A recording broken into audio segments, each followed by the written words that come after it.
يا أيها النبي إنا أرسلناك شاهدا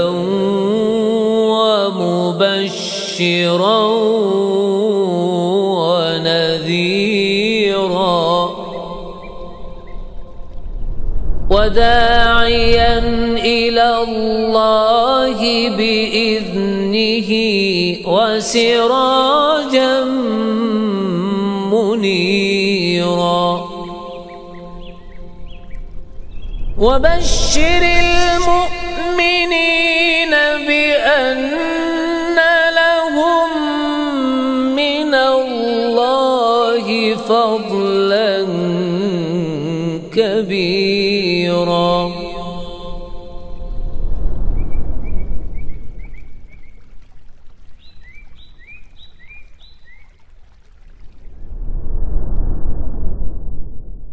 وشر الأمور محدثاتها وكل محدثة بدعة وكل بدعة ضلالة وكل ضلالة في النار. أما بعد. Para ikhwas sekalian rahimakumullah, kita lanjutkan kajian kitab At-Tauhid karya Syekh Muhammad At-Tamimi, yang mana kita tidak membahas kitab ini sejak bulan lalu atau bulan sebelumnya. Dan seingat ana kita masih di bab masalah menyembelih tumbal kalau tidak salah. Sahih enggak? Begitu.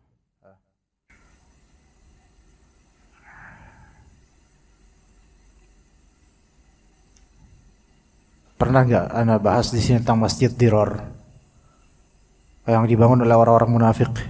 Tidak ya, belum ya. Ya, kita di halaman 41. Kita akan bahas kandungan dari bab menyembelih tumbal yang mana telah pernah saya kasih tahu bahwasanya ini tidak mesti masalah tumbal, karena tumbal itu kalau di kita itu seperti ada pengorbanan dengan suatu korban dari manusia. Itu biasanya tumbal kalau di kita kayak gitu, tapi bisa juga dengan binatang. Binatang dijadikan tumbal itu bisa sebagai perbuatan syirik ya, bukan karena kita menyetujuinya ya. Baik, kandungan bab ini nomor 3 langsung dalam hadis yang disebutkan dalam bab ini. Pertama kali yang dilaknat adalah orang yang menyembelih binatang dengan niat bukan karena Allah. Ya. Jadi menyembelih binatang dengan niat bukan karena Allah, melainkan persembahan untuk selain Allah Azza wa Jalla dalam rangka mengagungkan atau menyembahnya, seperti di depan raja. Begitu juga menyembelih demi jin atau mayit di kuburan atau wali fulan yang gaib, ya, penunggu makam atau penunggu pohon tertentu. Ya.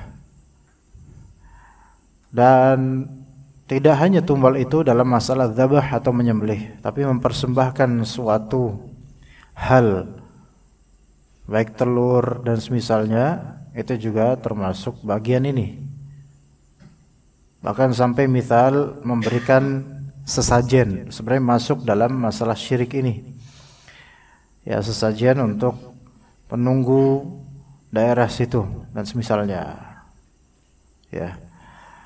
Ini di antara yang dilaknat oleh Allah Azza wa Jalla. Apa arti laknat? Dijauhkan dari rahmat Allah.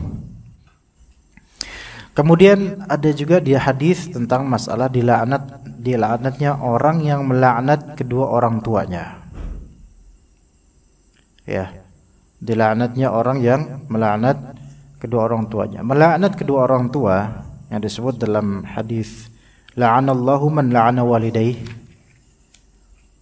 Allah Ta'ala melaknat orang yang melaknat kedua orang tuanya, yaitu mengatakan terkutuklah engkau, terkutuk, terlaknat dan semisalnya.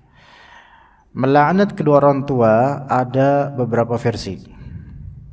Versi pertama, dan ini yang jarang, yaitu melaknat langsung di hadapan orang tua atau dengan perbincangan via telekomunikasi, melaknat langsung orang tuanya.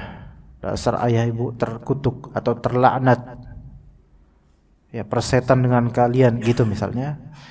Hal-hal seperti ini mengundang laknat Allah Azza wa Jalla. Apakah melaknat kedua orang tua itu haram secara mutlak? Kita jawab haram secara mutlak. Tidak ada boleh-bolehnya sama sekali. Seburuk apapun kedua orang tua kita, apalagi muslim atau muslimah, maka haram mendoakan laknat untuk mereka. Na'udzubillah min dzalik. Itu gambaran pertama, melaknat langsung. Gambaran kedua, melaknat kedua orang tua, yaitu dengan cara melaknat bapak ibu orang lain, lalu orang lain ini melaknat bapak ibu orang tersebut. Jadi kita memancing orang lain untuk melaknat kedua orang tua kita. Ini termasuk bentuk melaknat kedua orang tua secara tidak langsung, dan memakai dan meminjam lisan orang lain untuk melaknat kedua orang kita. Na'udzubillah min dzalik. Dan namanya mungkin tidak sampai level laknat, namun menuju padanya adalah kita mengejek bapak teman kita dengan sebutan-sebutan ejekan, yang kemudian yang kemudian dia pun membalas ejekan tentang bapak kita. Ini termasuk menuju bentuk laknat kepada orang tua sendiri. Kalau misalnya kita dulu melakukan hal seperti itu, maka didik anak-anak kita dengan mengatakan jangan pernah kamu ejek bapak teman kamu, gitu. Ya. Baik. Di sini kedua orang tua yaitu kedua orang tua kandung. Karena walidain itu yaitu kedua yang melahirkan, kedua orang tua kandung. Ya, bagaimana dengan orang tua tiri? Zahirnya tidak semanzilah dengan ini. Ya. Nilai bakti pada orang tua kandung itu lebih besar daripada pada orang tua tiri atau sambung. Dan nilai berbakti pada orang tua sambung, wallahu alam, lebih afdal daripada nilai bakti kepada mertua. Begitu, ya.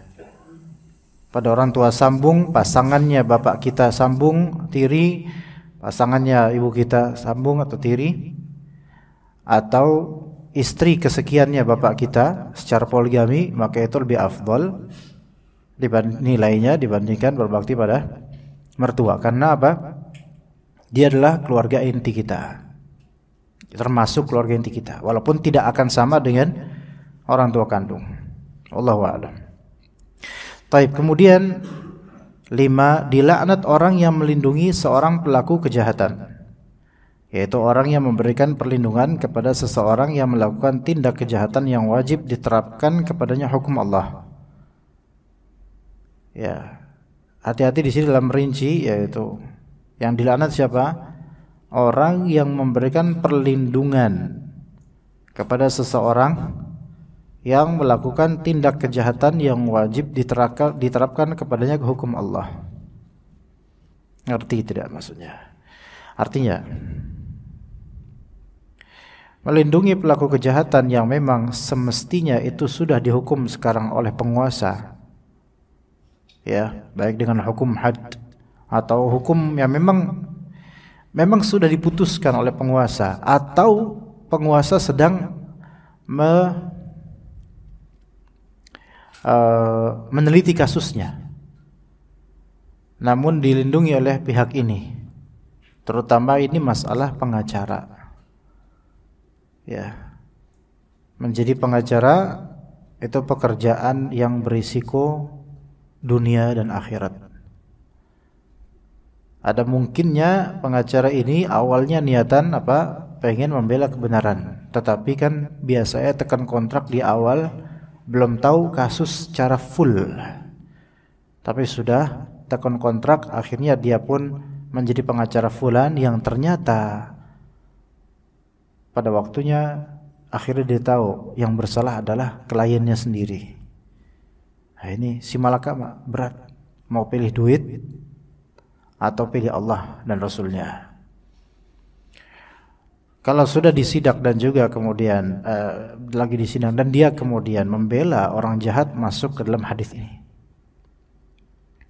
Adapun kasusnya kalau terjadi misal, contoh lain, terjadi perzinahan, na'udzubillah min dzalik, ditutup-tutupi oleh keluarganya karena ini aib dan jangan sampai terkena hukuman di penguasa, maka ini boleh.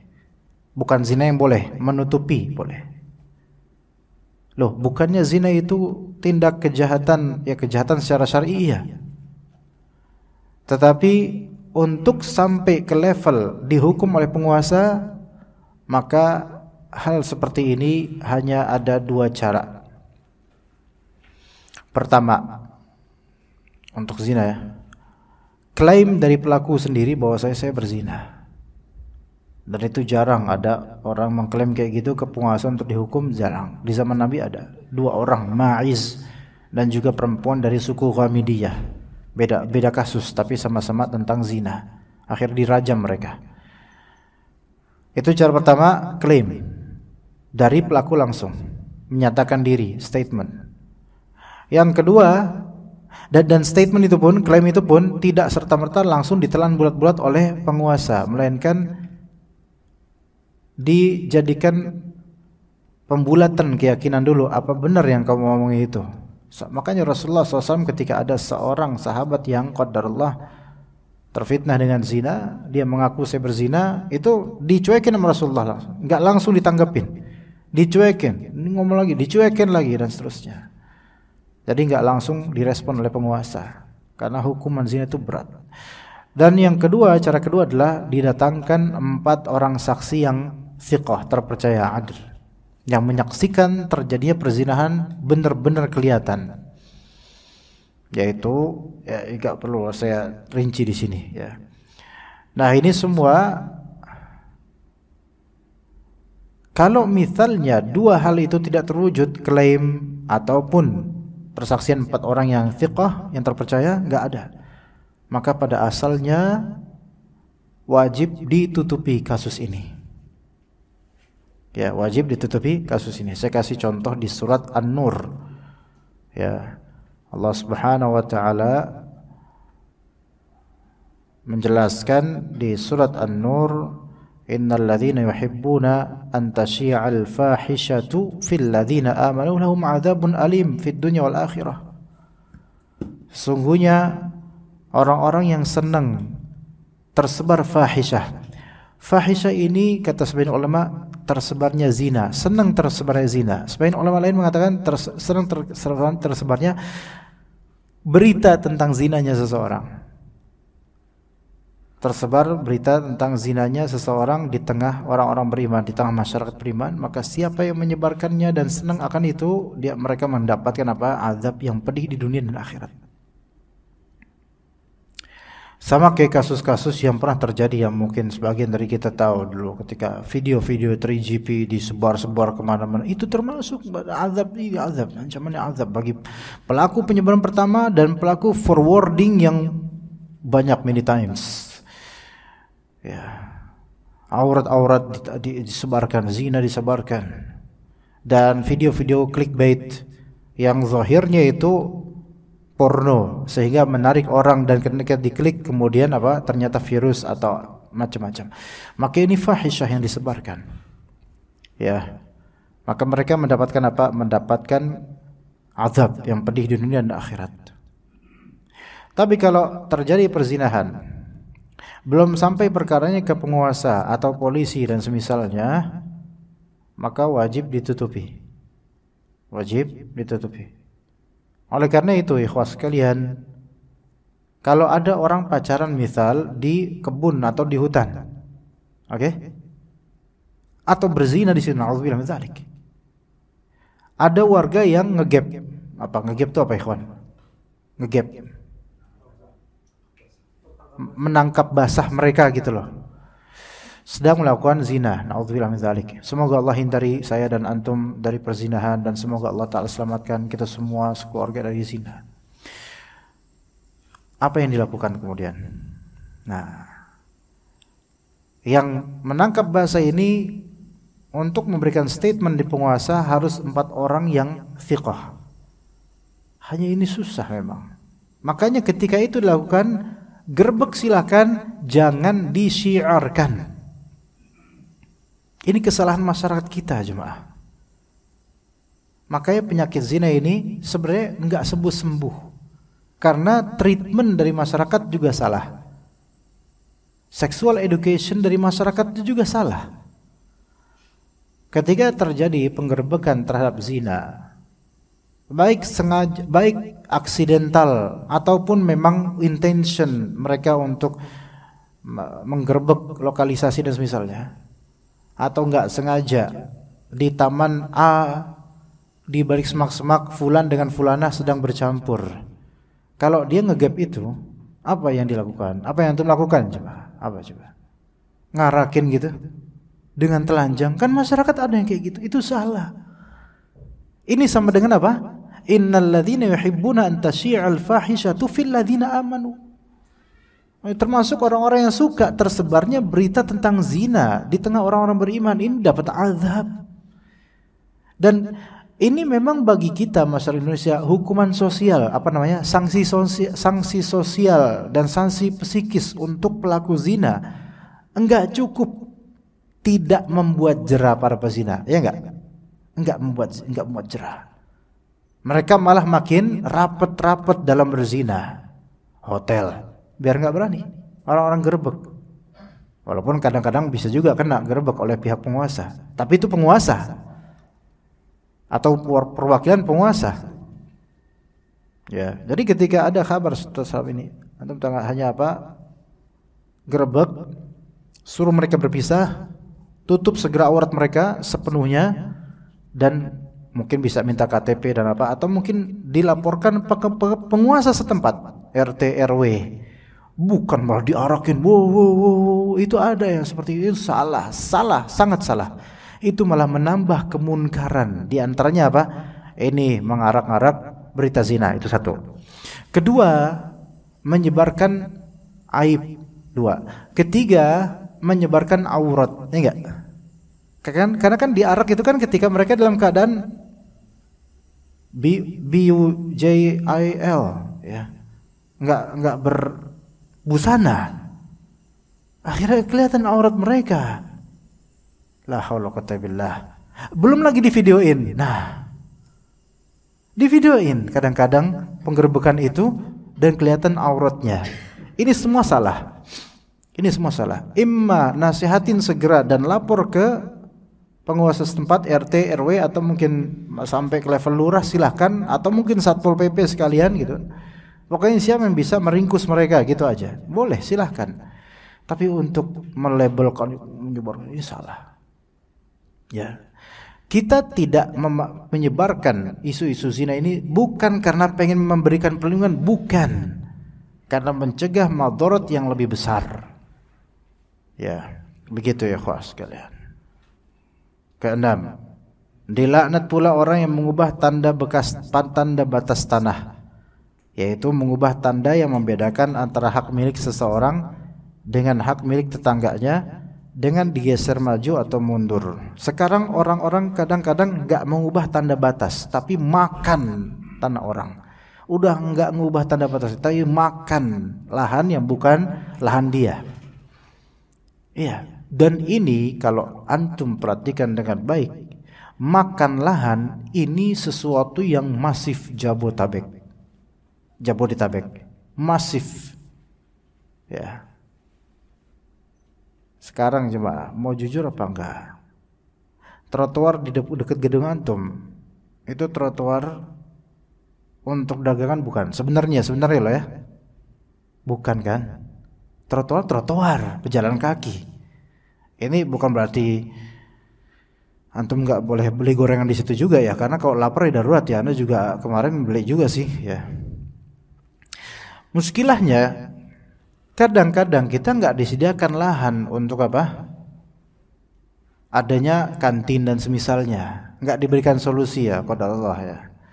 Sehingga tumbuhlah, berjamurlah lahan-lahan yang tidak semestinya dijadikan sebagai lahan bisnis jadi lahan bisnis, dan itu ilegal, secara hukum ilegal. Hukum Indonesia ilegal sebenarnya. Tapi secara pengamalan tergantung bayaran. Nah, itu dia masalah. Di mana-mana. Dan menyedihkannya, kita juga butuh mereka. Enggak? Butuh. Sekarang tukang parkir banyak yang ilegal. Mungkin kebanyakan tukang parkir ilegal. Enggak ada tukang parkir resmi, jarang malah. Justru yang di tempat-tempat resmi seperti yang kantor antum dan seterusnya, itu digaji, legal, jelas. Tapi banyak gak yang ilegal? Banyak. Kita memprotes gimana? Pemerintah gak menegaskan ini. Tapi kita butuh mereka kadang-kadang. Mister Cepek di perempatan, diputar balikan. Kita butuh mereka. Apalagi yang naik mobil, butuh sekali kehadiran mereka. Tapi sebenarnya mereka ini secara hukum ilegal. Beneran ilegal, gak bener, gak boleh. Karena mereka mengambil keuntungan di lahan pemerintah atau di lahan yang bukan lahan mereka. Tukang parkir di Indomaret legal atau ilegal? Ilegal. Dan itu secara hukum tidak boleh, kecuali utusan dari Alfamart Indomaret sendiri. Dan rata-rata mereka tidak bagi hasil dengan pihak Alfamartnya, jemaah. Legal atau ilegal? Ilegal. Dan rata-rata mereka berasal dari warga lokal, sehingga pihak manajemen cabang franchise itu nggak berani untuk melakukan warga lokal, harus ada uang keamanan dan seterusnya. Makan lahan. Sekarang itu bukan hanya menggeser pacok tanah lagi. Sekarang udah level terbiasa dengan makan lahan langsung. Dan kasusnya banyak sekali. Kasusnya banyak di mana-mana Jakarta ini. Orang sekarang itu banyak yang tidak memikirkan halal haram lagi. Udah terlanjur kadung dengan gerakan dan amalan yang haram. Ketika diingatkan ini haram, ya sudah kadung, udah sampai ke akar hatinya. Enggak bisa dicabut, susah, kecuali Allah beri hidayah. Ternyata yang seperti ini pun bisa dapat laknat, pakai lahan orang lain. Ya. Yang kemudian pedagang-pedagang ini kok bisa mereka safe dan aman di trotoar itu atau di jalan itu. Sementara ini jalan aspal, bahkan jalan aspalnya bukan trotoar. Kok oke aja gitu, sebagaimana di banyak pasar-pasar. Pasar-pasar. Mereka bisa tetap di situ karena apa? Karena mereka bayar. Bayarnya ke siapa? Koruptor. Baik koruptor di daerah itu atau mungkin pejabat di situ. Ini makan lahan enggak? Makan lahan. Lahan siapa? Lahan pemerintah. Bayarnya ke siapa? Ke koruptor. Ini. Kalau pacok tanah kan cuma geser, Pak. Make belum tentu. Ini bukan geser doang, dipakai. Mana yang lebih terlaknat, jemaah? Oke, kalau teman-teman sekalian invest atau mungkin punya warung yang itu makan lahan orang lain, nasihat ana skip deh itu bagian yang antum makan. Bisa kena laknat. Ingat, laknat itu mungkin kadang-kadang enggak kerasa di pelaku. Justru ketidak merasa dilaknatnya dan jauh dari rahmatnya itulah suatu azab tersendiri. Ya. Kemudian yang ketujuh, ada perbedaan melaknat orang tertentu dan melaknat orang yang berbuat maksiat secara umum. Nah, ini paham baik-baik. Ada la'an muayyan, ada la'an mutlak. La'an muayyan yaitu melaknat individu specified dengan namanya atau julukannya yang terketahui spesifik dia. Ta'yin dia orangnya. Saya laknat kamu dengan di permukaan misalnya, atau saya melaknat Abu Fulan langsung namanya, makin melaknat muayyan. Melaknat muayyan seperti ini enggak boleh, apalagi terhadap sama muslim, apalagi orang tuanya enggak boleh. Kalimat-kalimat yang menuju laknat atau mungkin termasuk laknat di bahasa kita seperti persetan kamu, terkutuk kamu, itu haram hukumnya. Baik kalimat terkutuk kamu atau semoga kamu terkutuk, itu haram hukumnya. Laknat ini, laknat yang kita maksud ini di atas level doa keburukan. Di atas level doa keburukan. Ada doa keburukan, sebenarnya doa keburukan juga termasuk bagian laknat, tapi ini beda. Ada doa keburukan, ada laknat. Laknat itu lebih spesifik di sini, yaitu mendoakan laknat, terkutuk. Ya. Tapi kalau yang kedua, melaknat orang yang berbuat maksiat secara umum itu boleh. Misal, semoga Allah Ta'ala laknat orang-orang yang berbuat curang di pasar ini, tanpa menyebut spesifik pihak tertentu, nama tertentu, karakter tertentu, bukan karakter, kunyah atau julukan tertentu, melainkan umum dengan sifat. Semoga Allah Ta'ala melaknat orang yang bertransaksi riba atau curang di gedung ini misalnya. Nah, itu boleh, walaupun lebih afdol kita doakan hidayah. 8. Kisah seekor lalat tersebut merupakan kisah yang penting sekali. Ya, kisah seekor lalat, walaupun hadis tersebut dhaif, bahkan sangat dhaif, tetapi ada ibrah bahwasanya seseorang ketika dia mengorbankan untuk syaitan atau jin, walaupun cuma 1 ekor lalat, itu bisa menjerumuskannya ke neraka. Nauzubillah min dzalik. Bagaimana kalau sampai nasi tumpeng, sampai kepala kerbau, kepala kambing, dan seterusnya. Dan kita tahu bagaimana satanis atau pemuja setan, mereka itu menyembah setan atau akarnya, pangkalnya setan, bosnya setan bagi mereka namanya Baphomet, ya, yang digambarkan seperti setan berbentuk kepala kambing dan ya dengan pose seperti itu, ya. Makanya banyak satanis itu menyembelih kambing. Dan kadang-kadang di konser sebagian dari band yang beraliran satanis dari segi kecondongan agamanya, itu mereka sebelum konser melakukan ritual penyembelihan binatang seperti kambing dan semisalnya. Kadang meminum darah di konsernya. Ini menunjukkan bahwasanya penyembelihan itu ada sisi pengagungan terhadap tujuan disembelihnya binatang itu. Ya.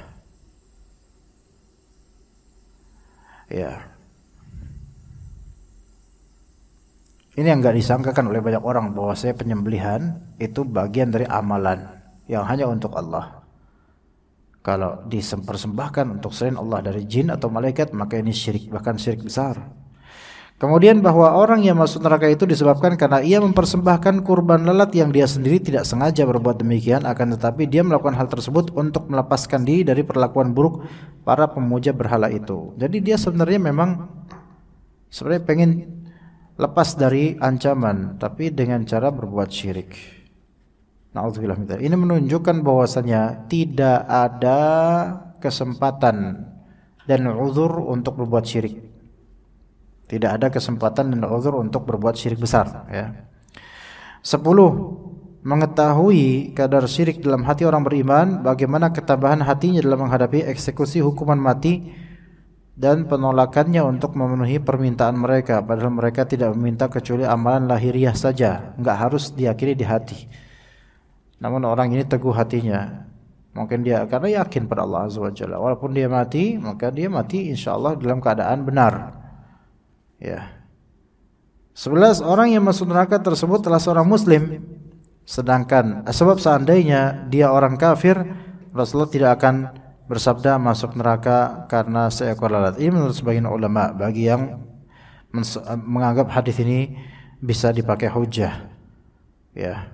Mungkin orang masuk neraka tersebut dia muslim, ya, karena dia melakukan sesuatu yang zahirnya syirik dengan terpaksa, mungkin dia masuk neraka. Ya Allah a'lam. Tapi ibrahnya di sini adalah bukan dia itu nanti muslim atau kafir, karena sebagian ulama juga menganggap orang ini menjadi kafir dengan melakukan hal tersebut. Dan tapi ini juga menjadi hujjah, jemaah sekalian. Tidak semua orang-orang yang tampak melakukan syirik besar di mata kita, dia itu lantas langsung kita vonis sebagai kafir. Melakukan sedekah bumi, larung laut, mempersembahkan untuk ini itu, banyak dari mereka itu hanya ikut-ikutan. Walaupun ini zahirnya amalan kufur, syirik besar. berbahaya sekali. Namun tidak lantas kita langsung menta'yin dia sudah keluar dari Islam secara personal, kecuali kalau kita tahu keadaan dia memang memang musyrik, meyakini itu ya.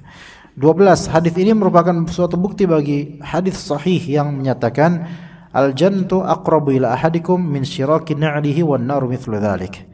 Surga itu lebih dekat kepada seseorang di antara kalian daripada tali sendalnya sendiri, dan neraka pun demikian halnya, dekat sekali. Surga dan neraka dekat sekali, tapi didekatkan dengan amalan.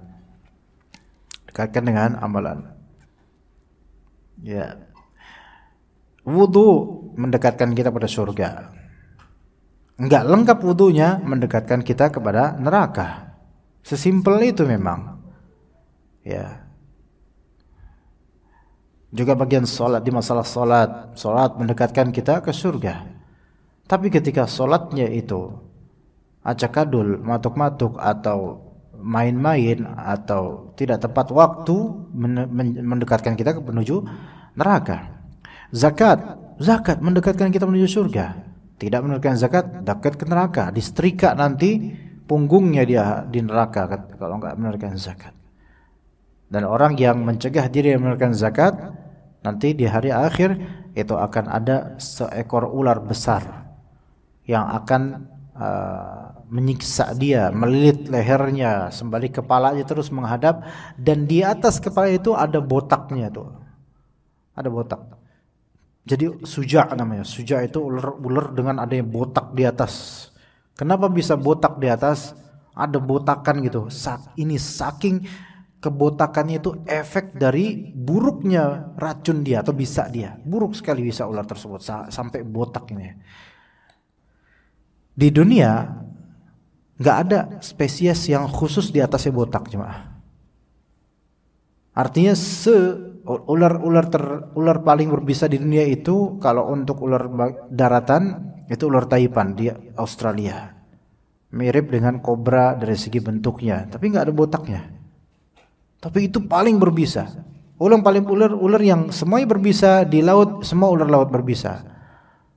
Ya, ular sea krait namanya. Krait, ular welang atau weling tapi versi laut. Itu bisa tinggi sekali itu.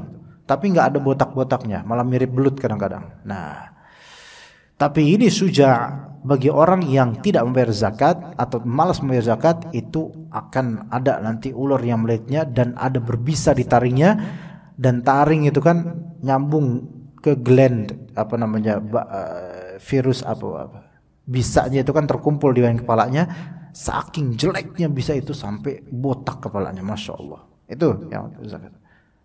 Puasa mendekatkan kita surga. Enggak puasa Ramadan sengaja tanpa uzur, itu bisa bahaya sekali buat dia di akhirat nanti. Haji bagi yang mampu. Kemudian jual beli tentang surga neraka juga, nikah tentang surga neraka juga. Perempuan, istri ketika melayani suaminya, itulah surganya. Kata Nabi SAW, suamimu adalah surgamu atau nerakamu, gitu loh. Kalau misalnya melayani suami dengan baik, dengan semampunya dengan baik, Allah Ta'ala ridha, surganya dia di situ. Tapi ketika misal dalam hadis Nabi SAW, malaikat pun sampai pagi itu melaknat perempuan yang diajak untuk bercinta oleh suaminya, namun perempuan itu menolak karena malas atau tanpa uzur syar'i, maka itu dilaknat sampai pagi dilaknat. Nah sekarang kadang-kadang perempuan yang menolak seperti itu sampai pagi dia tetap ngorok tidur gitu misalnya. Loh, laknatnya di mana? Oh, laknatnya antum tahu nanti suatu saat. Ya, justru ketidak merasakan sedang diusir dari rahmat Allah itu suatu azab tersendiri. Ya, suatu azab tersendiri. Hati-hati, jangan sampai kita itu dalam kondisi status kita sedang terlaknat tapi kita enggak sadar. Nauzubillah min dzalik. Maka hati-hati dengan hal-hal yang mengundang laknat. Jadi surga dekat, neraka dekat, sedekat dengan tali sendalnya. Tapi yang mendekatkan atau menjauhkan itu amalan. 13. Mengetahui bahwa amalan hati adalah tolok ukur yang terpenting, sampai pun bagi para pemuja berhala. Amal hati adalah tolok ukur yang terpenting. Jadi paling dasarnya innamal a'malu binniyat. Amal tergantung pada niatnya, itu tolok ukurnya. Maka niatan seseorang Allah Ta'ala Maha tahu.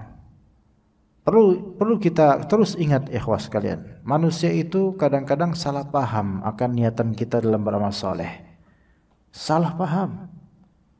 Karena manusia adalah manusia dengan kependekan pengetahuannya, keterbatasan ilmunya, dan kadang terhijabkan dengan hawa nafsunya. Maka ketika Anda meniatkan suatu amalan, maka yang paling pertama betul-betul ditujukan ya lillahi ta'ala khalas. Manusia itu boleh jadi antum berusaha khusyuk lillahi ta'ala, tapi bagi manusia lain kelihatan salah paham. Belagu nih orang sok khusyuk. Padahal antum yang berusaha khusyuk lillahi ta'ala. Manusia itu akan sering salah paham dengan apa yang di hati kita. Tapi Allah Ta'ala, innallaha la yakhfa alaihi syai'un fil ardi wal fis sama'. Wallahu alimun bidzatis sudur. Allah Ta'ala mengetahui apa-apa yang di dalam hati. Ketika antum melakukan suatu amalan dengan niatan salihah dan amalan tersebut benar insyaallah, terus kemudian orang-orang kemudian salah paham karena tolok ukur orang-orang itu kadang nggak bisa dari niatan antum. Mereka nggak tahu niatan antum, tapi tolok ukur mereka zahirnya belum tentu diridhoi oleh orang-orang, atau memang orang-orang itu nggak suka dengan amalan ini. Maka Allah Maha tahu niatan antum. Kalau niatannya baik, maka istiqomahlah.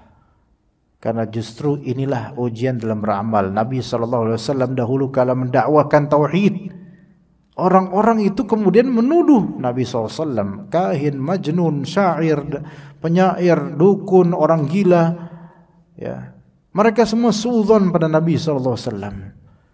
Tapi Allah Ta'ala menyuruh fastaqim kama umirta, istiqamahlah sebagaimana engkau diperintahkan begitu. Dan Nabi berusaha ikhlas dalam berdakwah, tidak mencari ganjaran dan memintanya dari orang-orang dengan dakwahnya. Maka dengan istiqamah itu akhirnya berhasil. Allah Subhanahu wa Ta'ala tidak akan mengkhianati usaha hamba yang berniatan saleh dalam beramal. Maka teman-teman sekalian ikhwan rahimakumullah, kalau misalnya gaji antum disisihkan untuk fakir miskin sekian persen, istri antum marah. Ya, padahal niatan antum baik. Dan alhamdulillah antum sudah memakmurkan anak istri, tapi antum sisihkan untuk fakir miskin. Mencak-mencak istri antum. Gimana sih? Udahlah ke keluarga aja full total gitu loh. Padahal niatan antum baik dan antum melihat ini adalah sebab, sedekah ini sebab mengalirnya rezeki Allah Azza wa Jalla kepada kita. Namun kadang-kadang sebagian dari perempuan, syaitan menutupi akal pikiran mereka. Makanya ada pesan dari Syekh Ibnu Utsaimin rahimahullah dalam beberapa masalah berkaitan dengan perempuan. Mar'ah, perempuan fit tafkir, dalam berfikir itu kadang-kadang salah, bengkok. Iya, ya laki-laki juga iya, kadang-kadang iya, tetapi karena laki-laki punya ketegasan dan keteguhan dalam berpikir, lurus, logis. Tapi kadang-kadang perempuan enggak. Ketika Anda wahai para pencari nafkah di jalan Allah dan juga sebagai bapak ya, sebagai pemimpin rumah tangga, ketika Anda membuka suatu pintu untuk perempuan untuk melakukan hal yang tidak baik, maka boleh jadi antum akan kesulitan untuk menutupnya di lain hari. Yang afdal adalah dari awal tutup pintu itu. Jangan sampai perempuan itu masuk atau keluar lewat pintu itu, karena belum tentu dia akan bisa kita balikin lagi lewat pintu itu. Gitu jemaah sekalian. Laki-laki punya ketegasan ketika memang harus menjaga, menutup pintu-pintu itu, pintu-pintu syaitan terutama. Ya. Dan ini masalah berkaitan dengan niatan, ya. Ya, mana kata Syekh Utsaimin berkaitan dengan menutup pintu tersebut untuk menjaga perempuan, maka itu diperlukan niatan. Jika niatan itu benar, maka Allah Subhanahu wa taala baca niatan tersebut, tahu niatan itu. Ya. Sekarang kalau seseorang nih, Pak, niatan nyembelih, ya, tapi di kuburan. Kira-kira buat apa niatannya? Mereka akan mengatakan kami hanya untuk menghormati dan ini sahibul qabr, yaitu wali ini atau orang ini yang di kuburan. Tapi ini mazharnya, zahirnya syirik. Bolehkah Anda, kita nih melihat hal tersebut, kita ini perbuatan syirik? Boleh. Kenapa? Karena zahirnya ini memang kelihatan syirik gitu loh. Beda dengan amalan yang benar sesuai dengan syariat. Ya, mungkin niatan mereka nyembelih di kuburan, niatan mereka menghormati dan seterusnya, tapi kita melihat zahir, ini zahirnya syirik. Ya. Adapun kalau amalan itu benar, saleh, bagus, kita enggak tahu niatan orang, kita nilai zahir juga. Urusan niatnya dikembali kepada Allah Azza wa Jalla. Sekarang kalau misalnya kita niatan baik, tapi tata cara kita itu salah, kira-kira salah nggak? Salah. Walaupun niatannya baik. Niatannya baik, nyari usaha, tapi dengan cara kita bikin lotre atau pilihan, orang silakan cabut, sekali cabut 5.000, sekali cabut 5.000. Nomor-nomor itu loh. Nanti kadang-kadang nomor 101 dia dapat jarum super misalnya. Nomor 500 dia dapat mainan ini, nomor 30 dia dapat ini. Tapi kebanyakan nomor-nomor kosong, empty, sehingga antum dapat spekulasi seperti ini, namanya judi, ikhwan. Ini di warung-warung banyak loh. Jadi warung ini juga jadi bandar judi juga nih, walaupun warung kelontong. Niatan mereka apa? Menghibur anak-anak, nyari nafkah, baik. Perbuatannya zahirnya jelek. Lalu kita niat apa? Jelek, karena ini zahirnya judi. Tapi banyak orang yang enggak paham akan hal ini. Makanya kita harus paham fikih niatan dan juga fikih perbuatan. Jangan cuma ikhlas aja, tapi harus tahu perbuatan ini syariah apa enggak. Ya, jangan cuma berbuat yang sesuai syariah saja, tapi harus pelihara niatan ini supaya amalnya diterima. Gitu. Ya mungkin cukup sampai sekian. Mudah-mudahan bermanfaat. Barakallahu fikum jami'an. Apa antum masih pengen di sini? Anak sih udah selesai anak. Kalau antum pengen di sini fadhal, tapi anak udah selesai. Sallallahu ala nabiyina Muhammad wa ala alihi wa sahbihi ajma'in. Subhanakallahumma bihamdika asyhadu an la ilaha illa anta astaghfiruka wa atubu ilaik. Assalamualaikum warahmatullahi wabarakatuh.